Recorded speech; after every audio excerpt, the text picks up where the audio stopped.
Je pense que je peux compter sur les doigts d'une main les vidéos, je savais pas trop comment commencer, mais elle, j'ai absolument aucune idée de comment la commencer, mais même comment la continuer. Nous allons voir ça ensemble.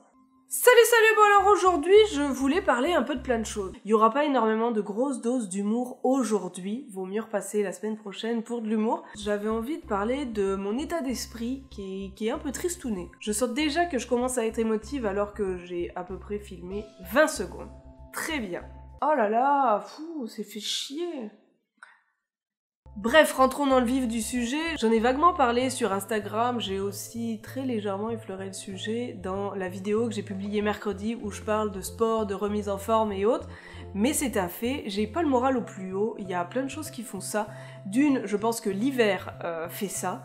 Je le trouve super long cette année. Ce qui fait que j'aurais envie, comme énormément de Québécois, de partir au soleil, mais c'est pas spécialement possible, pour plein de raisons. La première est que j'ai du boulot, j'ai un peu de boulot, même si c'est très loin d'être une période super favorable. Quand on est pigiste, quand on est auto-entrepreneur, qu'on travaille à son compte comme moi, les débuts d'année et fin d'année, pour le boulot, c'est pas les meilleures périodes.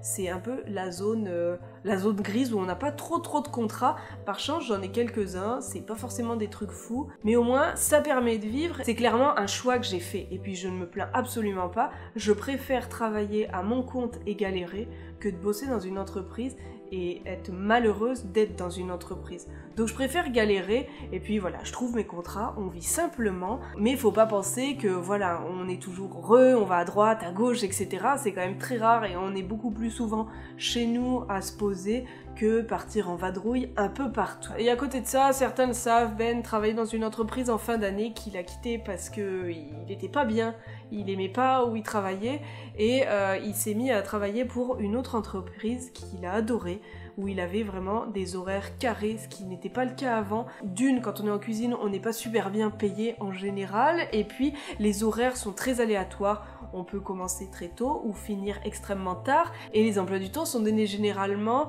le mercredi ou jeudi pour le dimanche. Ce qui fait que tu peux absolument rien prévoir, et par chance, Ben est devenu gérant d'un établissement où il avait des horaires carrés, du lundi au vendredi, des horaires de jour, donc on pouvait prévoir plein de choses. Sauf que quelques semaines après, l'entreprise a fait faillite, et c'est la deuxième fois que Ben subit une faillite en un an, ce qui a été un peu dur moralement.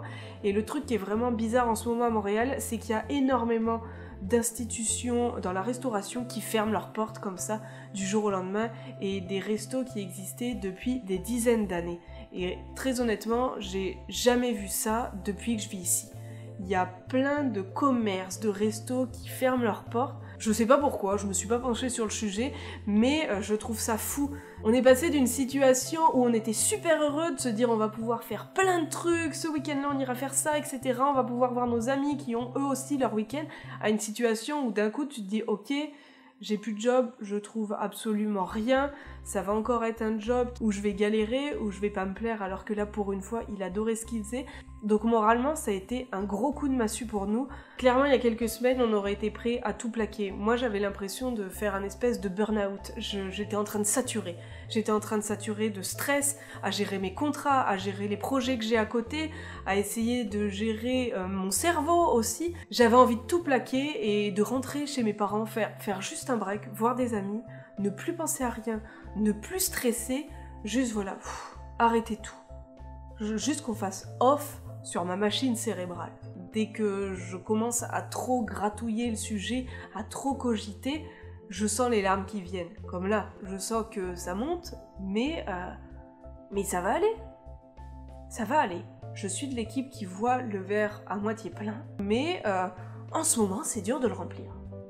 Je sais pas vraiment si ça se dit, mais moi je le dis. Petit entracte un peu joyeux, j'aimerais vous présenter quelqu'un. Je ne sais pas si vous vous souvenez, cet été, j'ai essayé de faire pousser un avocat.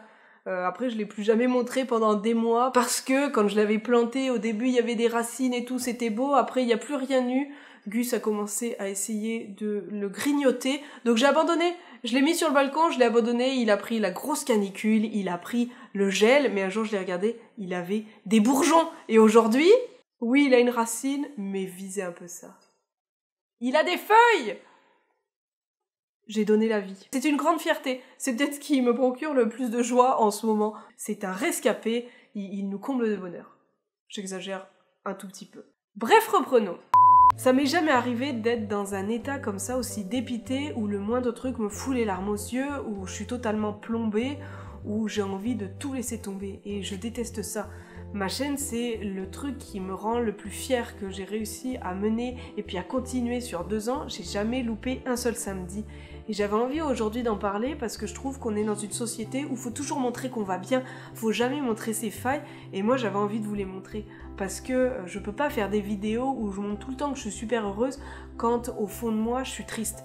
Quand je fais mes vidéos, je suis contente, mais après, quand je me pose, que je commence à faire le montage, etc., je me mets à penser à plein de choses, je me mets à stresser et je me plombe le moral toute seule. Je travaille aussi sur quelque chose qui me prend pas mal de temps et que je veux arriver à faire au mieux, à livrer dans les temps, et c'est quelque chose qui me stresse. Je stresse très facilement et je peux me ronger le cerveau quand je travaille sur quelque chose de vraiment super important pour moi, et c'est le cas en ce moment pour essayer de sortir cet engrenage un peu pourri. En ce moment, je me mets à travailler dans des cafés. Je sors de la maison parce que j'en ai marre de rester entre ces 4 murs. J'adore notre appart, mais au bout d'un moment, il me sort un peu par les yeux, par les trous de nez. Donc je vais travailler dans des cafés, je me fais des après-midi comme ça, je m'achète juste un petit thé et puis je bosse. On s'entend, une maison, c'est très distrayant. Lui, c'est ma première source de distraction. Hein ? Je fais étape par étape. Pour le moment, je prends soin de ma tête, le sport, le reste, ça viendra après, même si on fait toujours attention à ce qu'on mange, on fait pas spécialement d'écart, sauf ce week-end parce qu'on a décidé d'aller prendre un peu l'air. On avait envie de voir autre chose. Ben, depuis qu'il est là, en dehors d'avoir fait le voyage en Gaspésie avec moi et 1 semaine ou 2 en France dans sa famille, il a pas pris de vacances, donc ce week-end, là, en ce moment même, si vous le regardez le jour de sa sortie, on est à New York. J'avais réussi à trouver une promo vraiment intéressante pour pouvoir y aller, donc on part dans la grosse pomme. Voilà, ça va nous faire du bien, on va essayer de changer d'air un petit peu. Je pense que quand on est dans un état un peu de déprime, il y a un engrenage qui se fait, et vraiment, restez pas dans cet engrenage-là. Je sais que là, l'hiver pour certains est un peu dur, il y en a quelques-uns qui m'ont envoyé des messages en me disant « je trouve ça long, etc. » Peut-être que certains Québécois diront « bah rentre chez toi si t'es pas content, etc. » La phrase bateau mais complètement nulle. Non, essayez de faire des activités ou partez au soleil, hein. Il y a énormément de Québécois qui partent au soleil parce qu'ils en peuvent plus. J'en ai même connu un, lui, il partait dès l'automne et il restait 6 mois au Mexique. Et après, il revenait ici parce qu'il ne supportait plus l'hiver. Ce que finalement, je comprends. Là, je regarde là parce que je vois de la neige. Il fait beau, mais il y a plein de neige partout. Mais voilà, faut pas rester dans un état de déprime. C'est pour ça aussi que je fais cette vidéo, parce que je pense que j'ai besoin de l'extérioriser. J'ai l'impression que sur les réseaux sociaux, on est toujours obligé de montrer le meilleur, que tout va bien, qu'on fait de belles photos, qu'on est dans des endroits fous, etc. Et puis, à côté de ça, des fois, on se sent totalement nul parce que, on va pas dans ces endroits-là, parce qu'on n'est pas super bien habillé, fancy, etc. Moi, après, on l'aura remarqué, je m'en fous, hein. Vu que je vous montre mes séances de sport en pyjama, où je vous montre de la Zumba absolument dégueulasse, où je montre des photos grimaces de moi, je pense pas véhiculer ça, et j'ai l'impression que les générations futures, ça va être de pire en pire. Juste, je le vois avec mes sœurs, ça m'inquiète déjà. Elles ont 12 ans, qu'elles veulent déjà en avoir 16 et faire comme les grandes. J'ai l'impression que cette vidéo, elle est super brouillon, mais j'avais juste envie de vous parler, de me poser un peu, et puis de dire ce que j'ai sur le cœur. On a le droit de pas être en forme, on a le droit de le dire quand on n'est pas en forme, et puis ça va passer. Et on a le droit aussi d'avoir les larmes aux yeux qui arrivent un peu sans prévenir, tout le temps depuis des semaines. Elles vont bien finir par se barrer, hein. J'ai longtemps hésité à faire cette vidéo parce que je me disais, ok, j'en parle pas, qu'est-ce que je fais? Et puis quelque part, j'ai envie d'être honnête. J'avais envie de vous dire comment je me sentais, parce que je trouve ça dur de devoir toujours montrer quelqu'un de souriant, alors que derrière, je sais que je le suis pas spécialement. Oui, faire des vidéos, ça me fait du bien, ça me fait plaisir, et voir vos messages aussi, mais il y avait toujours une petite partie là qui était un peu grise. Mais je prends soin d'elle, je prends énormément soin d'elle, c'est pour ça qu'on va à New York, c'est pour ça que j'essaye de travailler dans des cafés, et mon moral va remonter, et je pense que pour qu'il remonte, et pour qu'il remonte plus vite, j'avais besoin d'en parler aujourd'hui. C'est fait, on va pouvoir passer à autre chose, on va pouvoir continuer à admirer mon bel avocatier. D'ailleurs, il a pas de prénom, n'hésitez pas à en proposer dans les commentaires, je sais pas quel nom lui donner. Le seul qui me vient à l'esprit, c'est Pablo, et j'ai pas envie de l'appeler Pablo, donc trouvez-lui un autre nom. Sur ce, je vous fais d'énormes bisous, j'espère que vous allez bien dehors comme dedans, prenez soin de vous, soyez heureux, mangez ce que vous voulez, nous c'est ce qu'on compte faire ce week-end. On compte manger absolument tout ce qui nous donne envie à New York. On oublie totalement nos bonnes résolutions santé, On reprendra ça lundi matin. Sur ce, je vous dis à samedi prochain. Allez, bisous bisous. Ça va faire tellement du bien New York.